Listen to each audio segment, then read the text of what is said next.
so many things in my marriage were like swept under the rug. And I would go to work all day and come home and just like drink to numb out. Right? So I would drink to numb out, vodka soda, vodka lemonades, and then also watch soap operas for a couple hours too. So I'm like totally checked out. And the issue was I desired a lot of human connection and affection, and my ex-husband didn't have the capacity to do that. And so I became this woman who just didn't need it anymore, quote unquote, right? I just don't need it anymore, but that wasn't actually true. I remember being in bed and literally laying there and feeling lonely in my own home.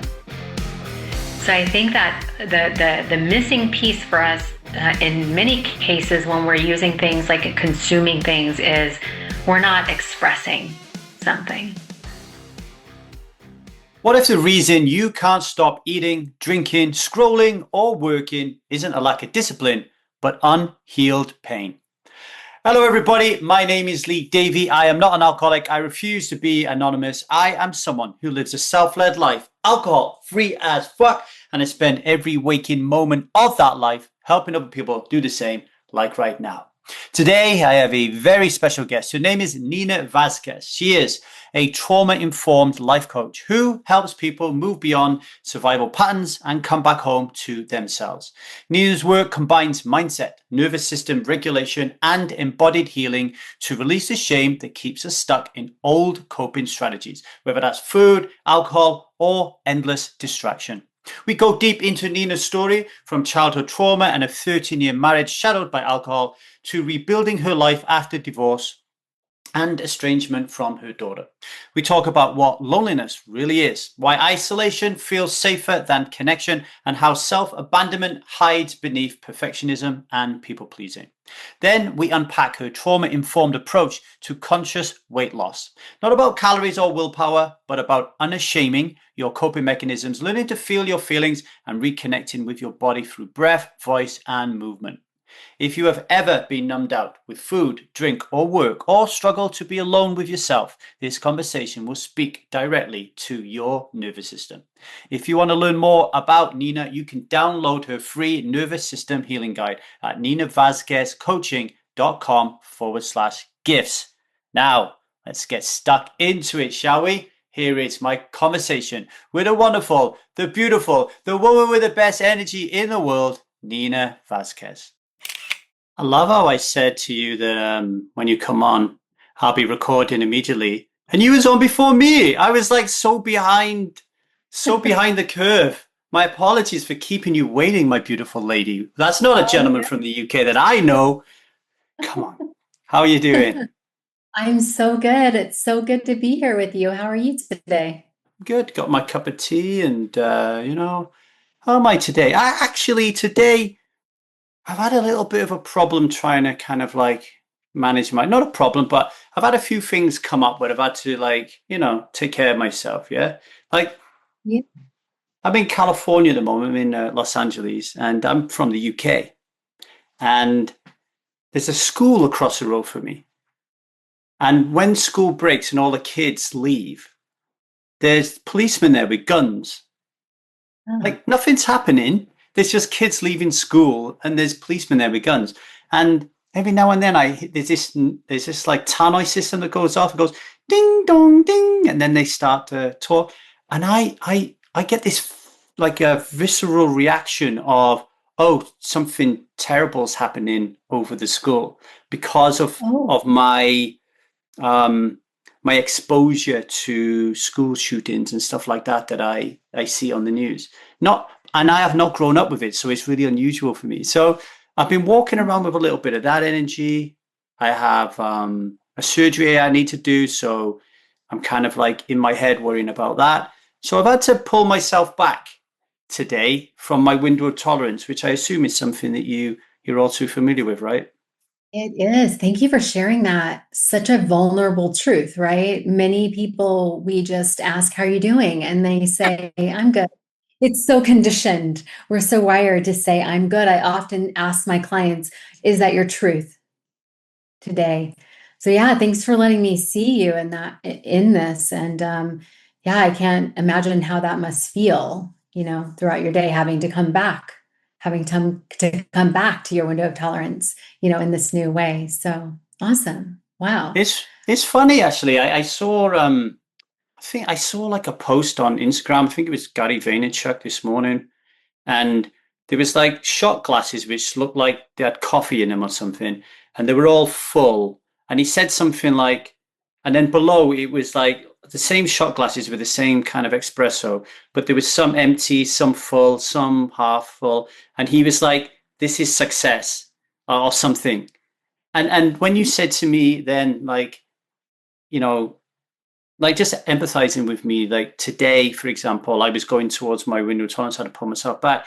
I think I'm more like the bottom row of coffees. I think actually my homeostasis is actually going to the edge of my window tolerance and coming back, going to the edge, coming back. But as I'm maturing and as I'm doing more practice, as I'm becoming more conscious, I'm not getting as far towards the edge, but I'm still like this all the time. It's very unusual for me to go through a day where everything's gravy, right? Like there's usually something in my brain freaking me out that I need to deal with, you know?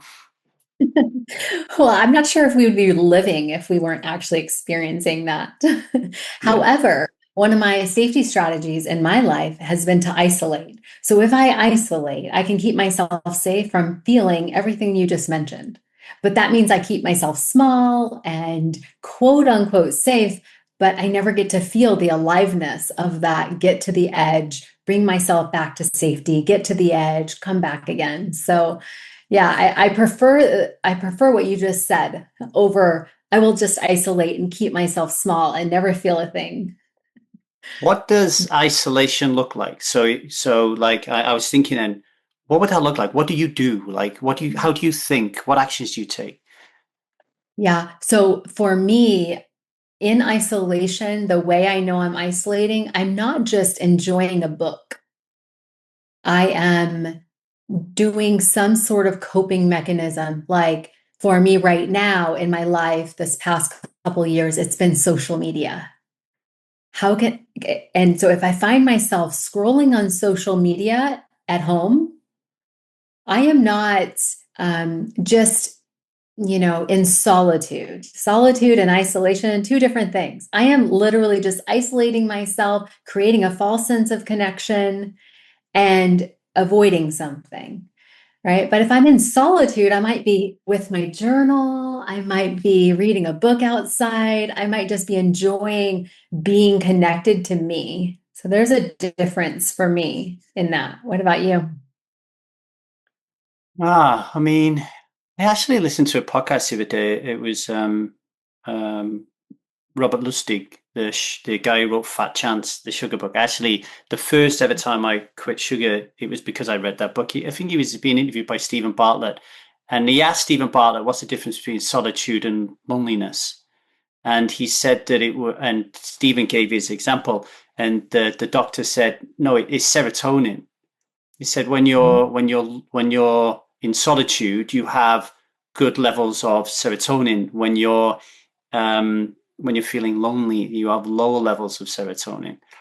So I've been thinking about that a lot. I think I get lonely a lot. I I I I I also I also find myself I'm able to pull away from people and be alone, but I'm also able to be in a group and be the center of attention and the leader and all that kind of thing. I definitely, when I stopped drinking 15 years ago, things changed more from, so I definitely realized that I could lean more to the introversion side of the scale, pull myself away from people, spend time on my own.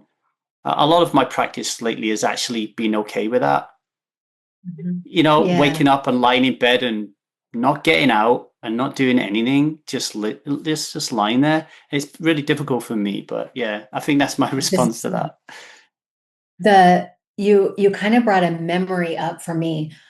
My relationship to loneliness has been interesting. So I remember there was a kind of a dark time in my healing or awakening journey where I didn't quite understand what was going on with me. And I still had the mindset of like, something's wrong with me. And I would isolate quite a bit, avoid people.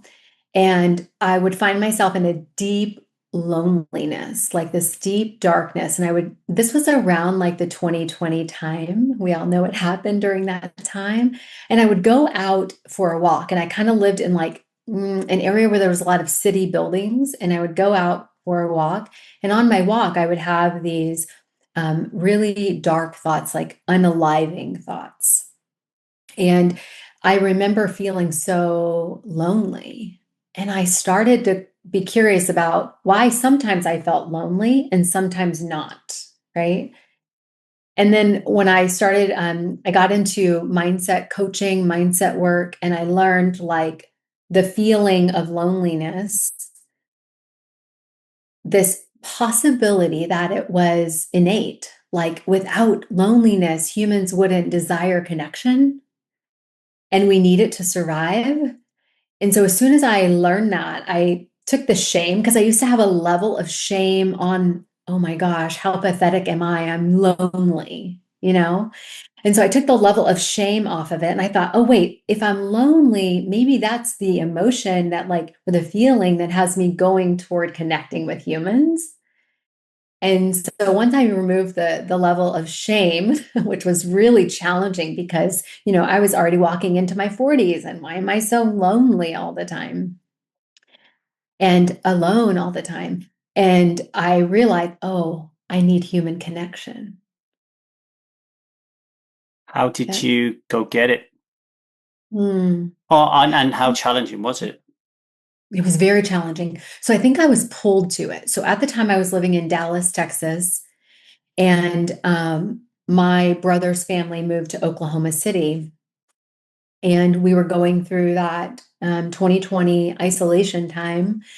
And they moved. And then so that 2 years, what I did was I met up with girlfriends once a week for a walk. And so I had something to look forward to, right? Something to look forward to weekly. So that was helpful. And then I walked every day just to get outside. And I think nature helped, that connection to myself.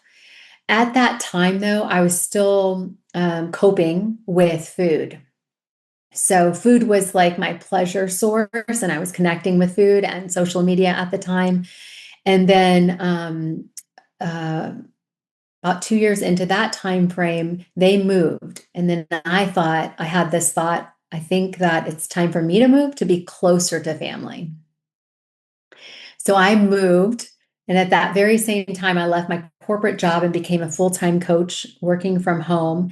And I came closer to family, but what I didn't know was I was being guided to start a deeper healing journey with myself, go from the mindset work I was doing to the body work and the nervous system healing that I was doing. And so that I think I was not like pulled.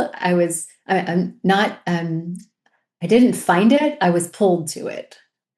Because when I got to Oklahoma City, I joined a women's circle. And in that women's circle, I felt so uncomfortable. I remember feeling so uncomfortable because I just wasn't around people that much. I was so isolated. Um, and I was seen in new ways. And we met every 2 weeks. And, I think it went on for like 8 months. And I did that for a few years. 2 years, I believe. And then I led my own women's circle after that. And so I think I was really pulled here. And that's when I started opening up to, we need humans to heal. I like Yeah. that. It brings up for me like sorts of vulnerability, having to go first, feeling the fear and doing it anyway, as Susan Jeffers used to say. I think loneliness, a part of loneliness for me, I don't know if it's loneliness, but what comes up for me when I think of loneliness is not being able to express myself in the way that I want to express myself, either because I'm worried about what the world will think of me, or I have internal parts, just stealing a phrase from internal family systems, but I have internal parts that war with each other about what is acceptable for Lee Davy to be seen, type of thing. Like a good example is I was walking around the neighborhood this morning, having a walk, and I was listening to a podcast on anti-Semitism. And anti-Semitism is something I've not come across in my life, but I have come across racism. So I've been called a chink, and I had all that and being different. So I was like talking to ChatGPT, and I was like, because I like listening to it, I like having a conversation with him, like, tell me about anti-Semitism. And he started to tell me everything that I wanted to know about anti-Semitism. I was asking him questions and listening. And there's a part of me that wanted to express my views on how I feel. But there's a part of me that feels in today's society that I can't do that. And so that, for me, it feels like I can't speak my mind about certain things. And that feels off to me. And it makes me isolate a little bit, and it makes me feel a little bit lonely, which I think when you then get deeper connection with certain individuals where you can really just talk about anything, and that you are held or challenged in a healthy way, whatever, I think is really important. And luckily for both of us, I guess, the coaching realm is a great place to find that that that openness and that ability to reveal your shit to people without worrying that they're going to laugh at you about it, right? Yeah, they will call you forward with so much love and power also, and then they'll hold you in it. And those are the people that have really called me forward, but asked more of me. Let me see more of you, right? When you're talking about loneliness, it reminded me, I was in a 13-year marriage. So I got married really young, like 25, I believe. And I married someone who was like a functional alcoholic, but you would never call him. I'd never heard of alcoholic before, but he would just drink throughout the whole day. He was in the military. I was in the military when I met him. I was in the army. We were both in the army. And he would just drink throughout the whole day. And I didn't think this was anything of this because when I grew up, alcohol was just the thing my whole family did. I remember being in the army at like 21 years old, and I was so excited that I could just, when I went home to see my family, we would just drink and party together, right? But in that marriage, my ex-husband, we're not married anymore, but my ex-husband, he had a lot of unhealed trauma, and then I had a lot of unhealed trauma. And I felt really lonely in that marriage because, and I don't know if anyone listening or if you have ever experienced this, like you're in a relationship, but you feel so deeply lonely and disconnected. And I think now what you're helping me see in this real-time moment is when we're not fully expressed in some way, or a part of us isn't expressed even to another part, we, in my experience in my life, I've always consumed. So, whether it was alcohol or food or social media or some sort of consumption as opposed to like expression. And so many things in my marriage were like swept under the rug. And I would go to work all day and come home and just like drink to numb out. Right. So I would drink to numb out, vodka soda, vodka lemonades, and then also watch soap operas for a couple hours too. So like totally checked out. And the issue was I desired a lot of human connection and affection, and my ex-husband didn't have the capacity to do that. And so I became this woman who just didn't need it anymore, quote unquote, right? I just don't need it anymore, but that wasn't actually true. I remember being in bed and literally laying there and feeling lonely in my own home. So I think that the missing piece for us in many cases when we're using things like consuming things is we're not expressing something fully expressed. Yeah. Yeah, where the vulnerability piece comes in, right? Like, we don't have the courage to be vulnerable enough to express our truth. And like you just did. So, giving you all the love in the world for that. Similar to you, like I got married earlier than you actually, and we divorced after 15 years. I think there was one moment where I remember we she was brave enough and courageous enough to say to me, hey, this isn't working. I love you so much, but we're going to have to separate.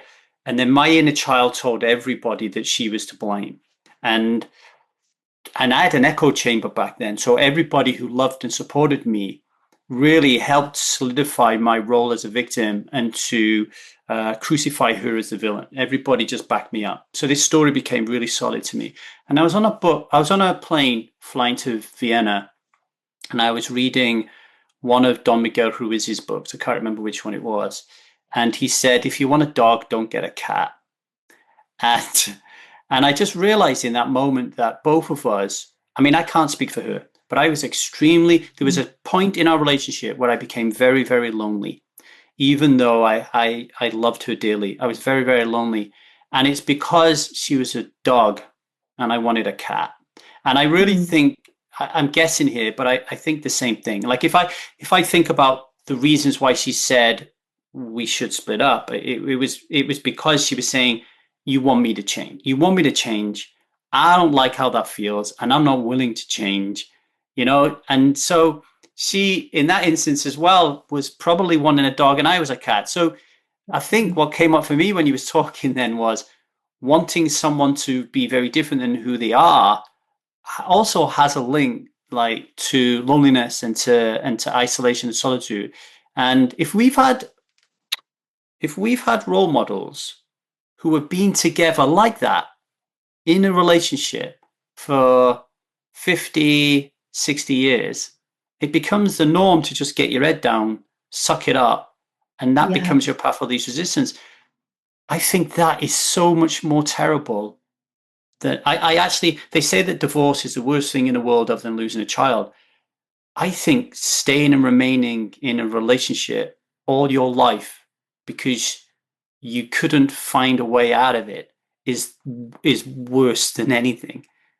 Yeah, because you're really dimming yourself and oh, wow. I'm just like really sitting with that idea of sweeping yourself under the rug, right? Like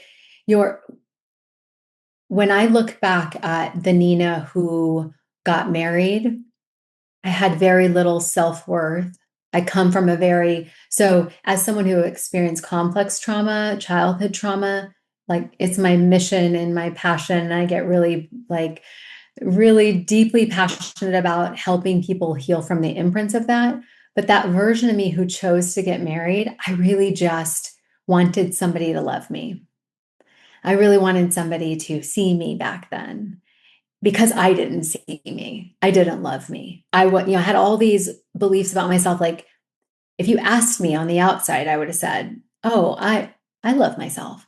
But deeply, I believed I was broken. I was not good enough. And I was literally a version of me who would accept less than what I needed. And I became a fawner. So I would be who you needed me to be so I could get love. And so when I woke up, I literally woke up at 36 and I was at the heaviest weight I've ever been at, numbing myself with alcohol. And I struggled with weight my whole life because food was my mother, food was my nurturer.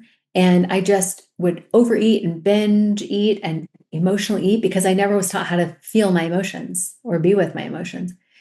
And when I woke up, this version of myself, I was like, I got to do something. I don't know what it is yet, but I am not happy. Right. I created this life. So when I ended my marriage, I really took a match to my life.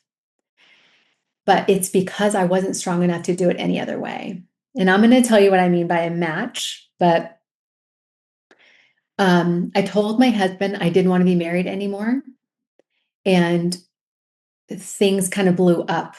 So that led me to a decade-long no contact relationship with my daughter.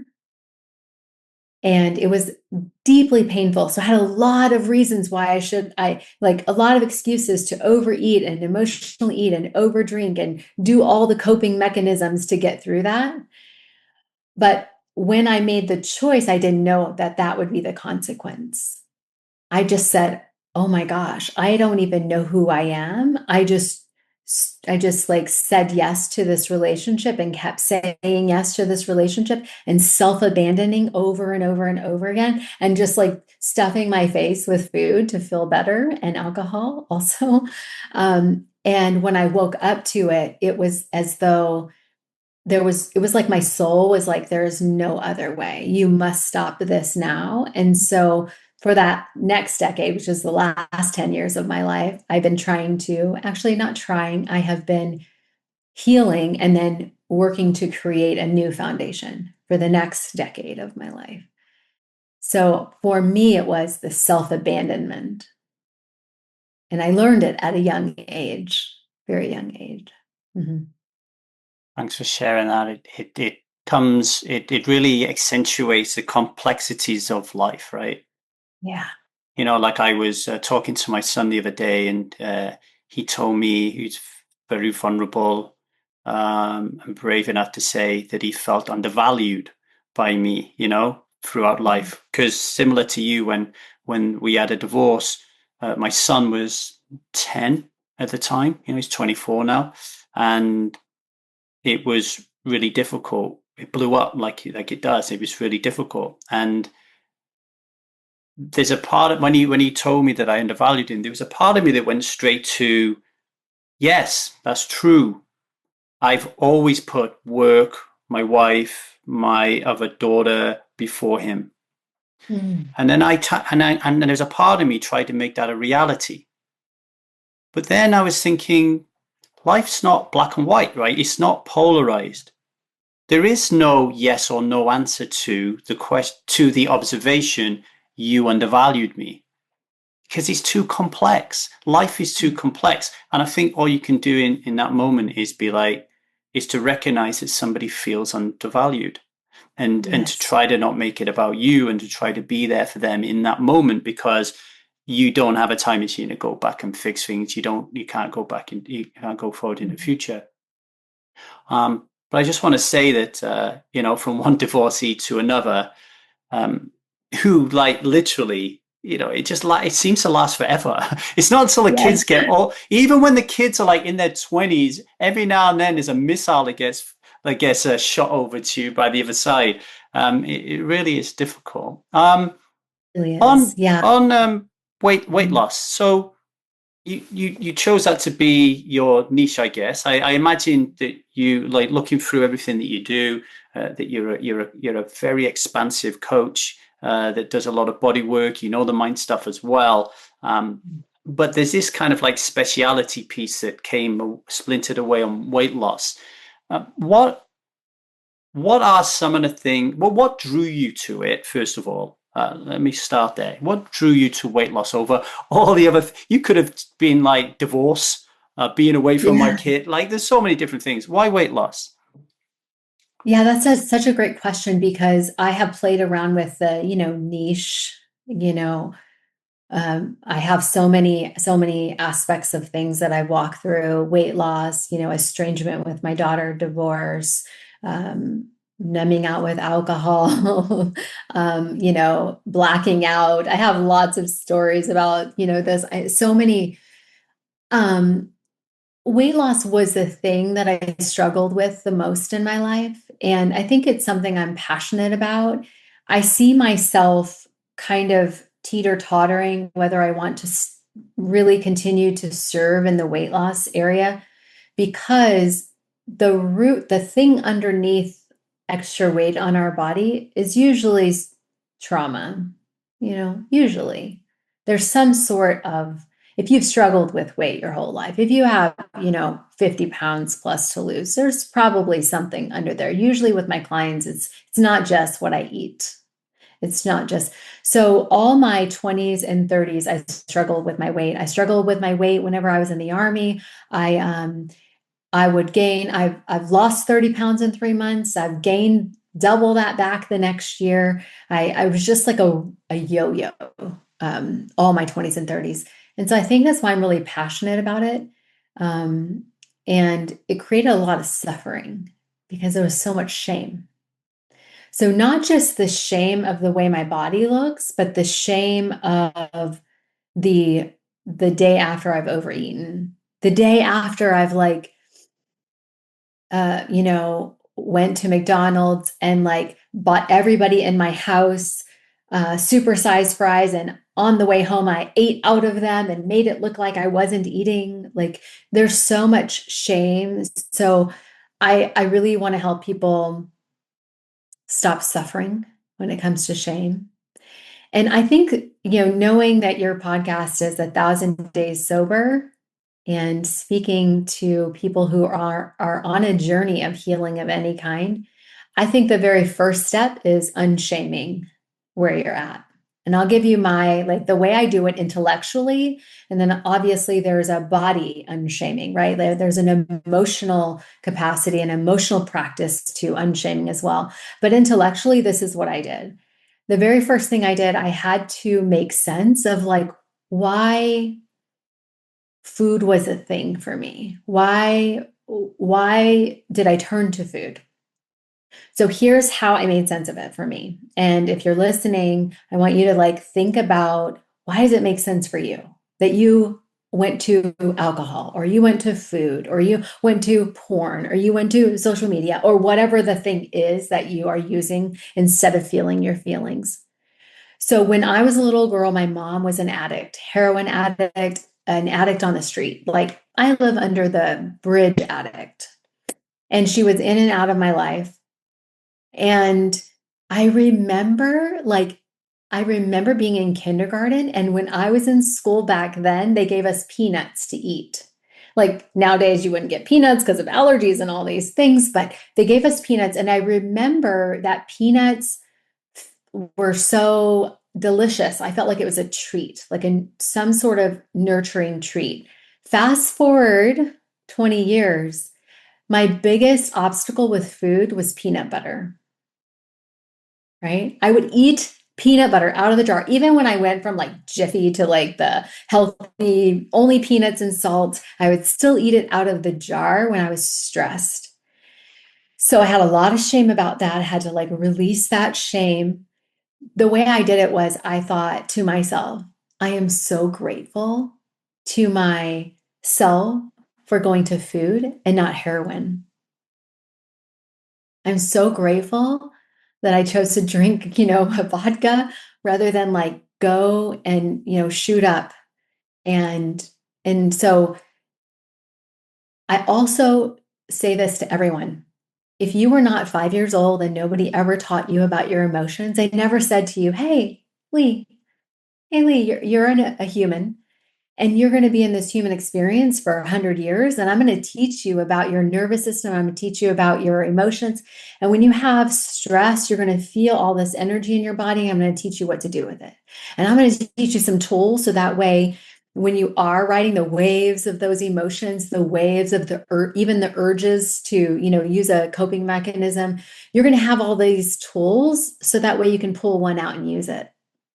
If nobody ever did that for you, it's time to release the shame that you chose something to help you get through an emotion. And when you release the shame this way, just intellectually, that's the first step. And the second step is like really saying something you feel really shamed about to somebody that you trust, and letting yourself feel really uncomfortable and maybe even emotionally release or yell or something that really just lets yourself be seen, because shame wants you to hide. Shame says, don't let anybody see you. Hide. This is the hide eating, the hide drinking, the hide anything, right? Nobody will know what we're doing. Shame wants us to do that. Shame doesn't want us to come out in public and say, here's the thing I feel ashamed about, right? So that's the second step to healing shame. And when you release the shame and you give way less energy to the thing you're doing, and you start to focus on how can I feel my emotions, your life will start changing. If alcohol is your go-to coping strategy and you're tired of negotiating with yourself, this could be your moment.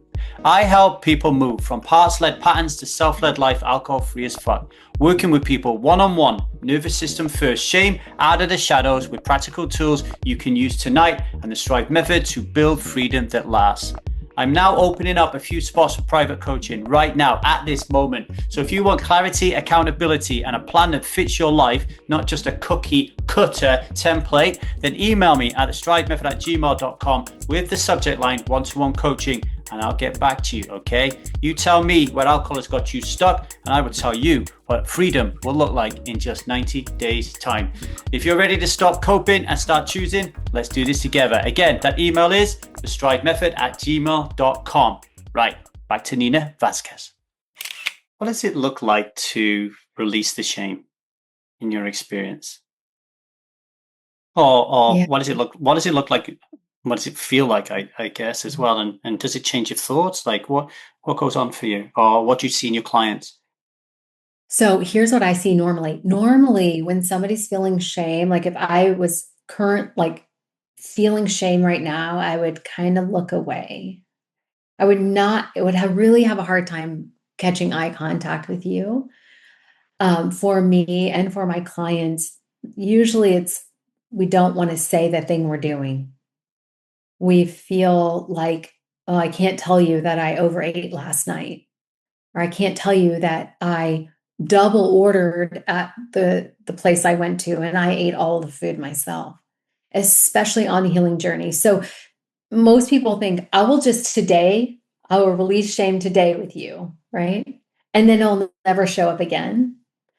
It didn't really work that way. And it doesn't usually work that way for my clients. Usually it comes back.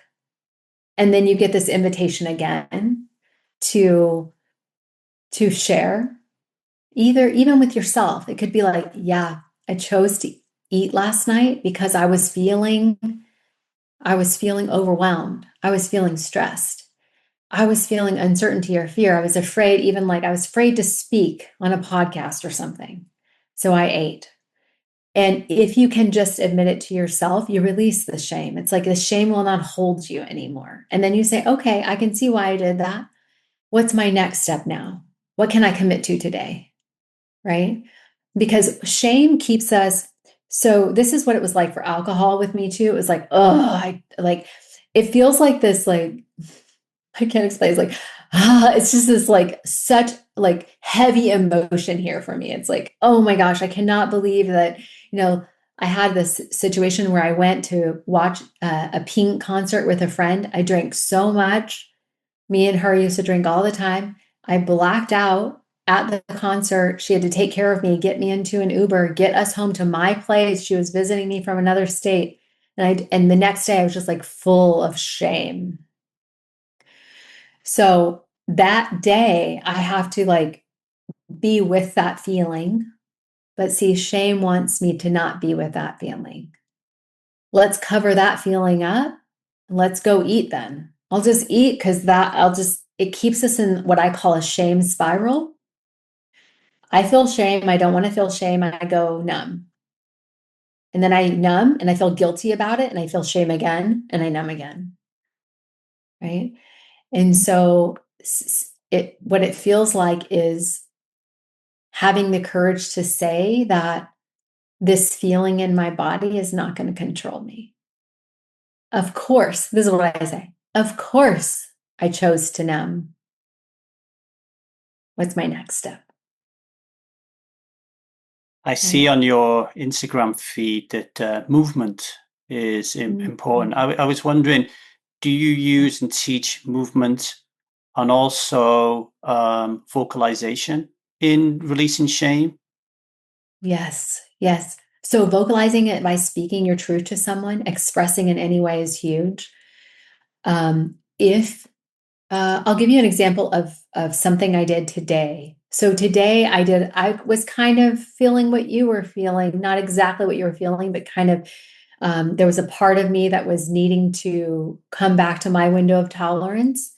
And I noticed avoiding in my life of any sort, escapism, like numbing out this past week.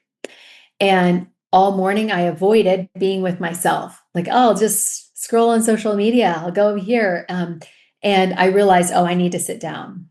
I'm avoiding myself. So what I did was a little bit of almost inner child and a mixture of parts work, but I put a timer on for 30 minutes and I said, you cannot move. because I was avoiding it. I was like all over the place. I'll do this work over here. I'll go over here. I'll go over here. And I said, you cannot move. We're going to be with it. So I did a little healing. Didn't have to, but I chose to. Did a little healing work, and something was revealed to me. And in that revealing, I had a lot of energy come up in my body. So I did an emotional release, and I release often by expression through my voice. So I might yell. So today I did a little yelling, crying. And then after that, for the integration of it, I got up and just danced and shook my body. Shaking is really huge for me. Shaking when you have shame is really great too, because you can remove the energy somatically, shaking. And then after just a few minutes of shaking, I went to the lake and walked, right? We're going to just move this energy out of the body. But a lot of times what we try to do is we try to heal from the mind only. But our body, have you ever read the book Body Keeps the Score? It's a little bit of a hard read, but what we mean by the body keeps the score is the memory of the trauma, the unhealed wound, the memory is the emotional memory is in your body somewhere. So for me, it was like on my upper back, and it was fear, right? This morning. And as it came, I feel that, and then a memory popped up, right? So when my mind was having me avoid this all week by, using my current coping mechanism, because mine kind of travels from one to another. Oh, it's, some people it's overworking out. It could be, something like this. But it kind of travels for me. And now it's the thing where I have to be really mindful. The mind will want me to just like check out somehow. Social media. I can even, spend time just in my mind too long, right? Overthinking. And so what happens is when the memory comes up in the body, you have this opportunity to reprocess it when in the past you didn't have the opportunity. So expression, breath, sound, or movement. Those are the top three that I use. Mm-hmm. Thank you for that. I still do. I scream a lot, but what I've found more calming actually, so sometimes there's a need for I scream when I'm angry at someone actually, because I don't want to spew my anger dishonorably on them, but I still want to release it. So like, who am I angry at the most in the world is usually my wife. So it's like, I'll just go into the shower and scream blue fucks at her, and then I'll fill that space up with love. But more lately, what I really like is ooh, just like, and usually that is a gateway to sadness for me. Like I'll start using tones like that, and then it will allow a release of tears. So I really like that. The other thing that I just wanted to comment on, you said earlier on about shame and not, averting your eyes. When I'm coaching people, I see that a lot, and I'll say, and I'll lean in and I'll say, hey, just look at me a minute. Just look at me,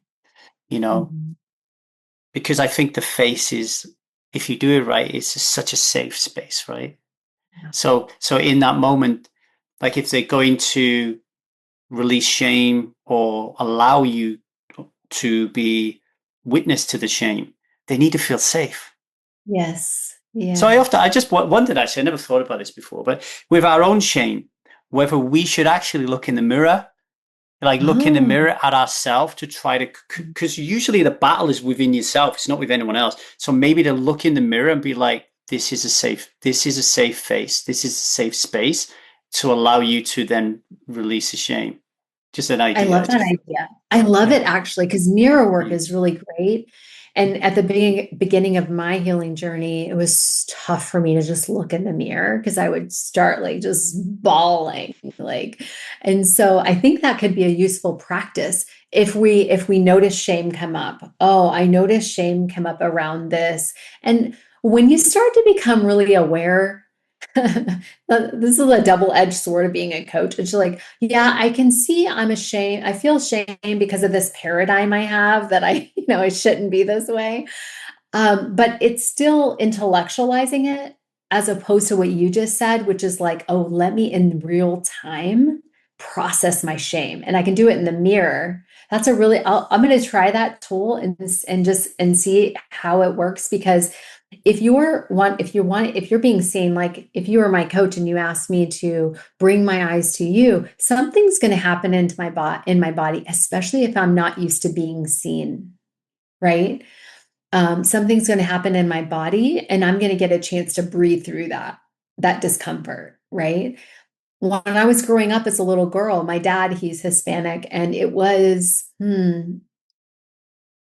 hard to look at him in the eyes, almost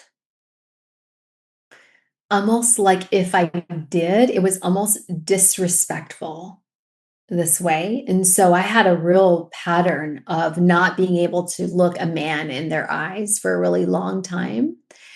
And so when I started to notice that, it was like, how can I bring my eyes back, over and over and over again? And I think that's a really great way to release shame too. Even, especially as a coach, we're doing Zoom calls. It's like, can I keep your attention? And let's breathe through that discomfort. And what we get to do is we get to rewire our nervous system over and over and over again. Yeah.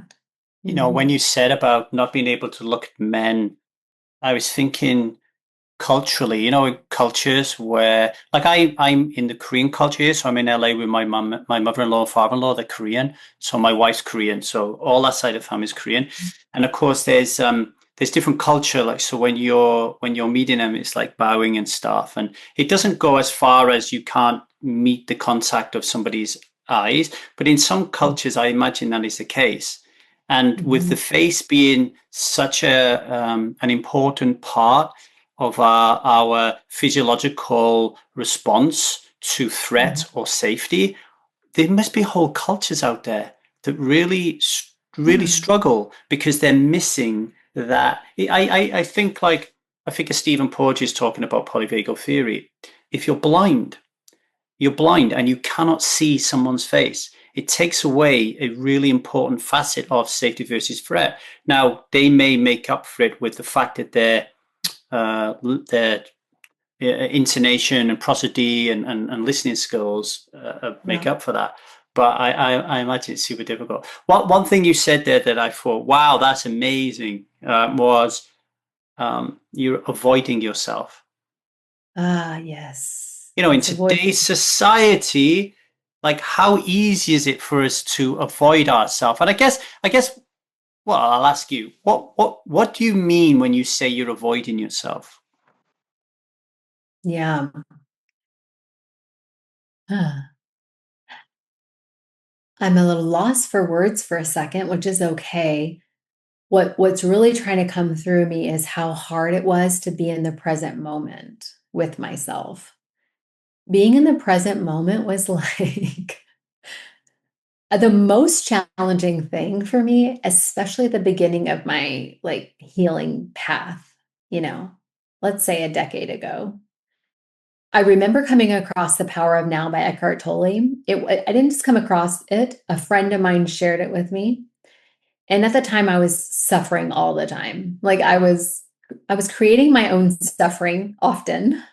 And my friend, told me that to my face, you're creating your own suffering. I wanted to punch her in the face, to be honest.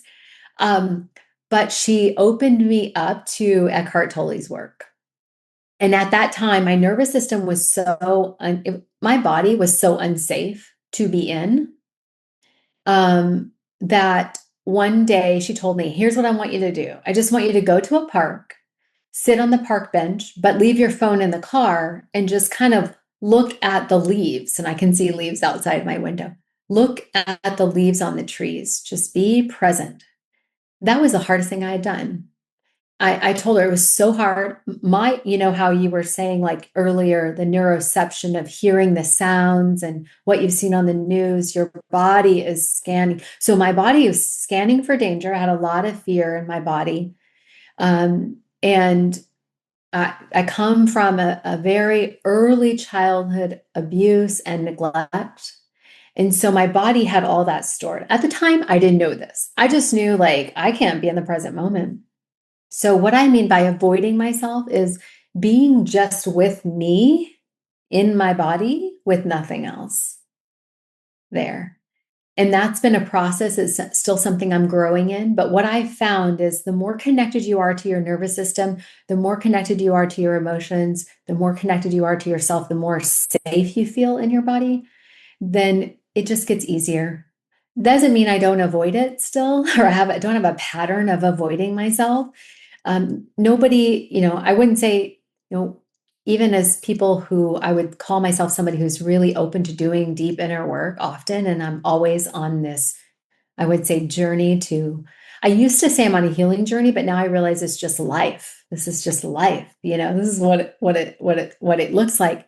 I'm very open to it, but occasionally my mind is avoiding being in my body, being with myself.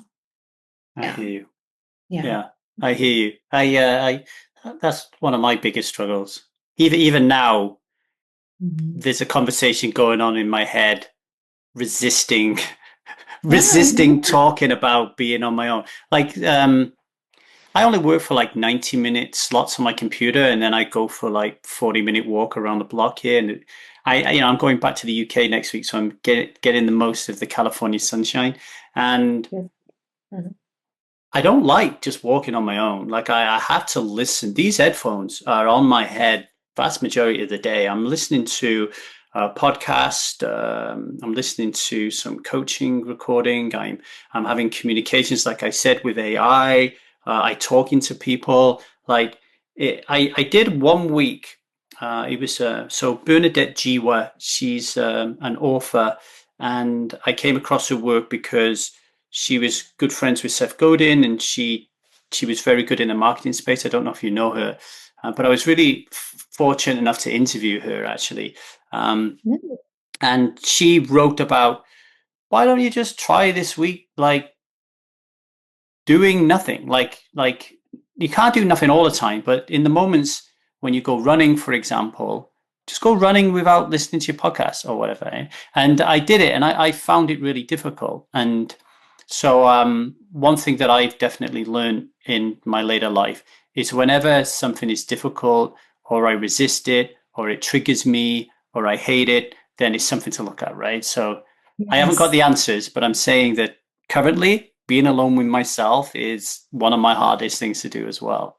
Yeah. When we have resistance, I call it a flashlight. It's just like a shining flashlight into like the direction that we could go, and no judgment, because one of the hardest things that I've done and still doing is trying to stop consuming, right? Consuming outside of me, consuming like you walking. I never was walking without headphones. And as a woman in safety, I use one headphone, and that way I can have the other headphone open, right? But I was always listening to something. And so when I got into the personal development space, listening to something helped me feel a little bit better, just a little bit better.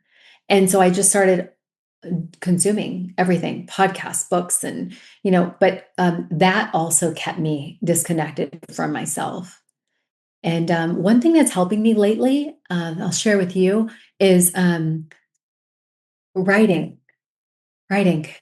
It's kind of new for me, and it's not like some great thing. Like, of course, writing's been around forever, but part of that being in the present moment, journaling was so difficult for me. And I came from a mindset coaching world where journaling was part of it. We need to do thought work. We need to look at our unconscious thoughts and find out what they create in our life. And I struggled with writing because what would happen is I would be writing, and my brain was working so fast that I would go into the seventh letter instead of the second letter. It was so messy. It was like doctor's handwriting. Could not be in the present moment to save my life. I was so dysregulated. But over time, as I've connected to my body, I'm able to write more. So as I'm writing this, just dumping out a page, So there's this book called The Artist's Way by Stu. Are you familiar? Yeah. I don't have the book yet, but what I hear from friends of mine who use it is it's 3 pages of written writing in the morning. I'm only up to one, and not every day.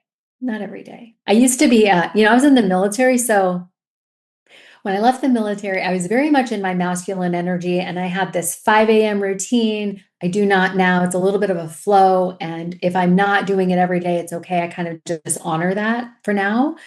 But that writing has been helping me kind of come back to myself. Kind of, meditation's tough. If you've had unhealed, you've had experienced trauma and in your body, meditation is tough because I can just spend the whole 30 minutes overthinking. Right. So being in the present moment with embodied movement, putting a song on, letting your body move to it, that's really helpful for me too. So writing and movement usually is my thing. Mm-hmm. I have lots of alarms that go off, actually. I mean, people might think I'm insane, but there's a part of me that's super organized, and kind of freaks out a little bit if I'm not. I struggle sometimes to take a concept and for it to stick. So one of the ways that I use in the moment to get into the present moment is our mentor, Preston Smiles. Yeah. When I read Spiritual Millionaire, he had this thing where he said, have to, get to, blessed to. Uh-huh. So every 2 hours, my phone will go off and it will say, have to, get to, blessed to. And it Mm. brings up a lot of stuff. Brings up resistance, brings up shame. One of the things I've noticed a lot lately, do you know when you watch someone's Instagram feed or their stories, and I think it was Rebecca Antonucci, who's been a guest on his show, once told me, stop selling pain and start selling pleasure. And so I guess what she was saying was, when I look at her feed, you see Rebecca growing and developing. So she's doing stuff like she's fighting and she's punching or she's dancing and she's in Bali and there's all this great stuff. So she's showing you the pleasure side of it. And whenever my phone goes off and I have to get into the moment, I'm usually just by my computer, usually, right? And so shame comes up. It's like, how can I show people this? How can I show people that this is my life? People are going to watch it and go, why is he always in the house? Why is he always in the computer? So that comes up for me. But the best Yeah. thing is, it really makes me stop and say, where in my energetic system here do I ever have to? What is going on for me right now?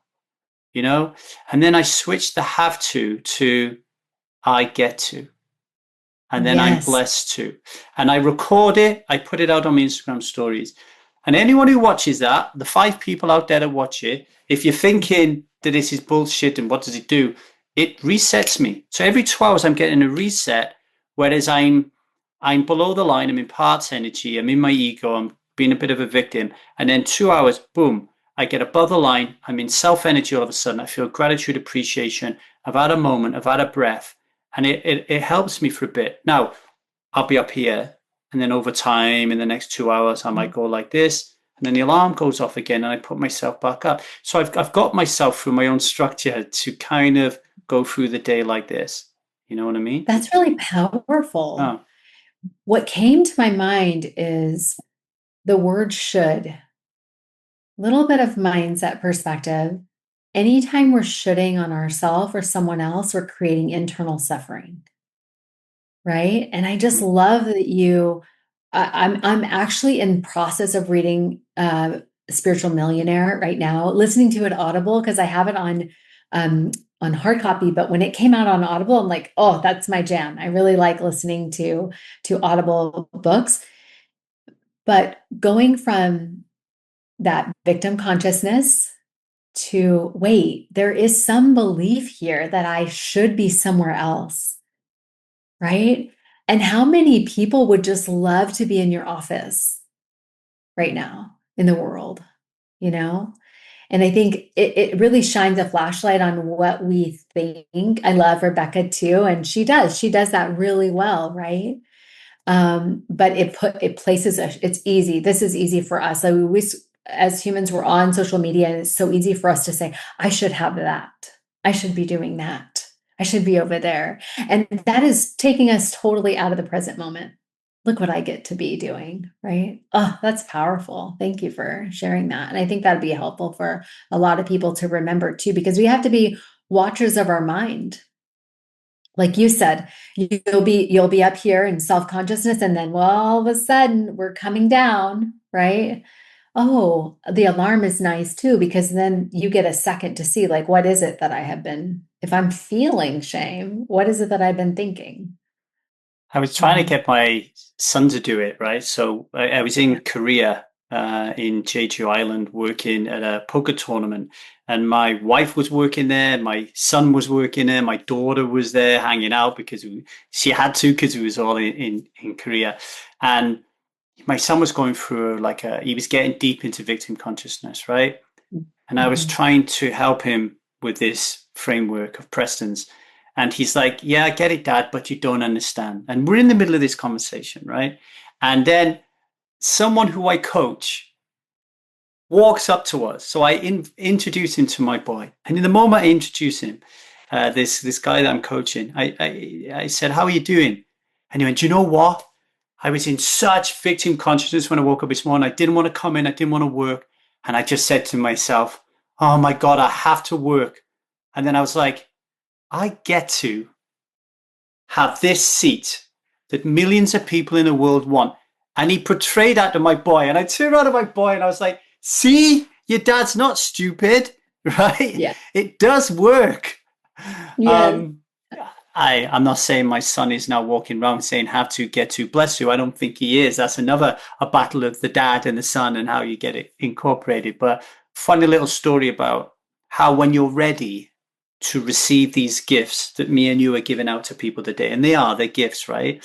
When you're ready to receive them, how transformational they can be for people. And so I just want to segue into thanking you before I ask you what you're currently focusing on. Thanking you for experiencing everything you've experienced, being brave and bold enough to experience it. A lot of people turned away from it. Sounds like you've had very difficult, turbulent life, and you've gone into it and you're healing, and you're not stopped there. You're sharing what you're learning with the world. And that's really beautiful. So I just want to honor that. Where are you at the moment? What are you doing? What have you got to give to the world, course wise, coaching wise, free gift wise, whatever it is? What have you got? Yeah. Well, first, thank you so much, Lee. What we see in others, we also have within ourselves. So having this podcast, I think you said 15 years sober. That's a Yeah, big deal. Is it 17 more? years. 17 17 years years sober. sober. Yeah, it's a But big deal. I've been doing this podcast for 15 years Oh, in different awesome. different Yeah. different names. Yeah, different names. Okay. Yeah. It's really powerful. So thank you. Thank you. The work you're doing is changing people's lives. And sometimes it's just a seed, but like you said with your son, it's when the teacher is ready, when the learner is ready, the teacher appears. So what am I working on?